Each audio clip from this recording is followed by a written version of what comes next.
Hello everyone, good morning. আজকে একটা জিনিস দেখাচ্ছি তোমাদের, নতুন ব্লিঙ্কিট থেকে কিনেছি, বেশ অনেক দিন হয়েছে। এটা হচ্ছে ফ্যাকেলম্যানের চপার।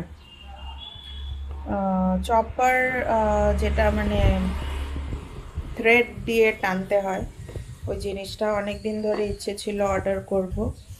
তো অর্ডার ফাইনালি করলাম। আর এটা এমআরপি আছে 399 দেওয়া। আমি ওয়ান 189 না কত নিয়েছে, ওরকম সামথিং। ব্লিঙ্কিটে অফার ছিল, সব প্রোডাক্টসেই মোটামুটি ডিসকাউন্ট থাকে। এই দেখো জিনিসটা,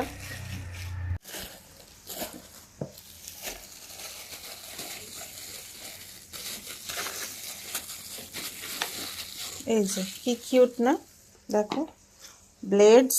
আর যখন পেঁয়াজ ডাইস করে আমরা রাখি, ওটাকে থ্রেড দিয়ে টানলে মানে খুব ভালো করে চপ হয়ে যায়। যে কোনো মিন্সড কোনো ভেজিটেবল রান্না করার জন্য বা মোমোর ফিলিং করার জন্য এগুলো ভেরি ইউজফুল। আর অনেকেই আজকাল ইউজ করছে, তো সেই দেখেই আমি একটা অর্ডার করলাম। আজকের ভিডিওটা এই পর্যন্তই, পরে আবার দেখা হচ্ছে। Bye bye.